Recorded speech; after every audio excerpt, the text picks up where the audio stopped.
দর্শক, এবার শীতের আবহাওয়া পরিস্থিতির খবর জানবো। দিনাজপুর থেকে যুক্ত হচ্ছেন সহকর্মী বিপুল সরকার সানি। সারিকা, একেবারে পথঘাট চারপাশ ঘন কুয়াশায় ঢাকা, সেই সাথে হিমেল বাতাস মোটামুটি একেবারে জুবুথুবু অবস্থা বলতে যেটি বোঝায় সেটি কিন্তু এখন বিরাজ করছে দিনাজপুরে। আমরা সকালে এই এলাকায় এসেছি, এটি দিনাজপুর শহরের একেবারে খুব কাছাকাছি কাটাপাড়া নামক এলাকা। এবং আপনাকে যদি একটু দেখাই, চারপাশে কিন্তু একেবারে ঘন কুয়াশায় ঢাকা রয়েছে এবং একেবারে বৃষ্টির মতো শীত পড়ছে। সেই সাথে হিমেল বাতাস রয়েছে, যাতে করে যে শীতের যে কনকনে যে প্রভাব সেটি কিন্তু আরো বাড়িয়ে দিয়েছে। এবং আজকে আমাদেরকে আবহাওয়া অধিদপ্তর আমাদেরকে যেটা জানিয়েছে যে আজকে সকাল 6টায় এই জেলার সর্বনিম্ন তাপমাত্রা রেকর্ড করা হচ্ছে 12.8 ডিগ্রি সেলসিয়াস।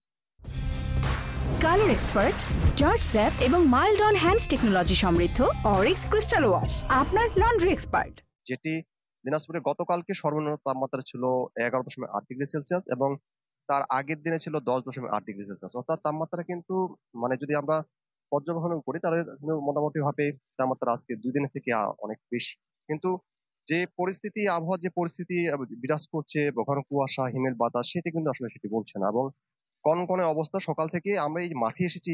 আমি এখন পর্যন্ত কোনো কৃষকের দেখা পাইনি, যদিও গতকালকে আমি কয়েকজন কৃষকের সাথে কথা বলছিলাম। তারা যেটি আমাদেরকে জানিয়েছে যে গত বেশ 5 থেকে 6 দিন ধরেই এই এলাকায় ঘন কুয়াশা পড়ছে, যাতে করে তাদের যে ফসলের যে ক্ষতি, সেই ক্ষতি তারা আশঙ্কা করছে। তারা বলছেন যে এই কুয়াশা হলে লেট ব্লাইট সহ বিভিন্ন রোগের প্রাদুর্ভাব হয় এবং মোটামুটি ভাবে তাদেরকে যে বালাইনাশক সেটি স্প্রে করতে হয়, যাতে করে উৎপাদন খরচটা অনেকটাই বেশি হয়। এবং অনেক ক্ষেত্রে বালাইনাশক স্প্রে করেও তারা কিন্তু কাঙ্ক্ষিত যে ফলনটা সেটি কিন্তু পান না।